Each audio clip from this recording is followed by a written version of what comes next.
mempersembahkan renungan Santapan Rohani, terjemahan dari renungan Our Daily Bread.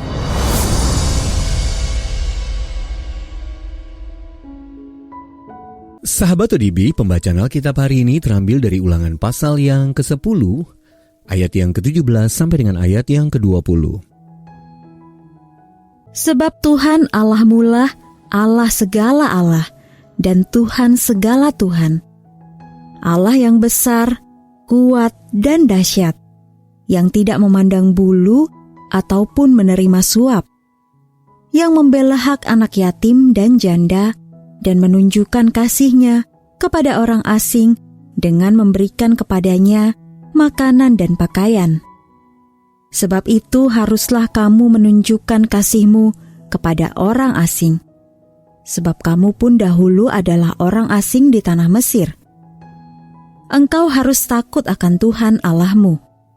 Kepadanya haruslah engkau beribadah dan berpaut, dan demi namanya haruslah engkau bersumpah.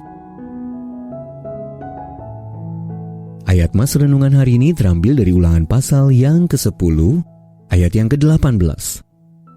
Allah membela hak anak yatim dan janda, dan menunjukkan kasih-Nya kepada orang asing. Renungan hari ini berjudul Menyambut Orang Asing, ditulis oleh Sheridan Fauzi. Ketika ribuan wanita dan anak-anak Ukraina yang mengungsi karena perang tiba di stasiun kereta api Berlin, ada satu kejutan yang menanti mereka. Di sana ada keluarga-keluarga Jerman yang memegang kertas-kertas dengan tulisan tangan yang menawarkan tempat perlindungan di rumah mereka. Salah satu bunyi tulisan, bisa menampung 2 orang, atau tersedia ruangan berukuran besar. Ketika ditanya tentang alasan menawarkan tumpangan kepada orang asing, seorang wanita berkata bahwa ibunya dahulu menerima perlindungan saat melarikan diri dari Nazi. Dan kini ia ingin menolong orang lain yang juga membutuhkannya.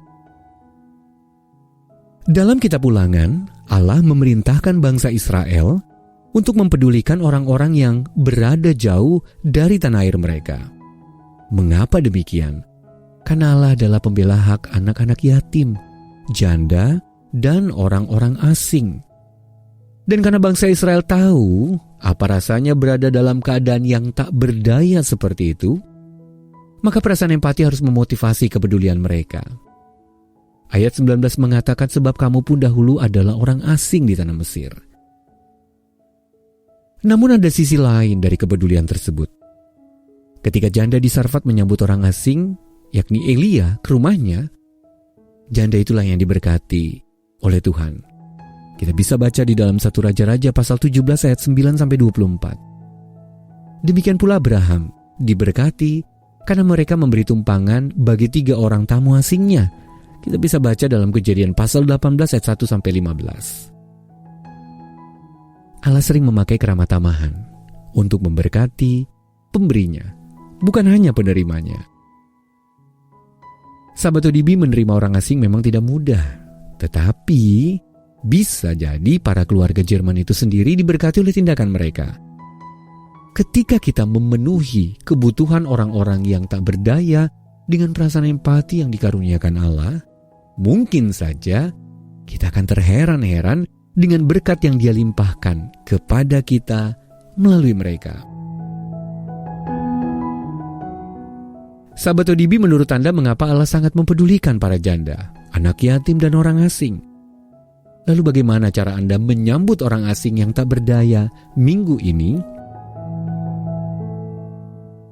Mari kita berdoa. Ya Allah, berilah aku hati sebesar hati-Mu bagi para janda, anak-anak yatim, dan orang-orang yang tak berdaya. Amin.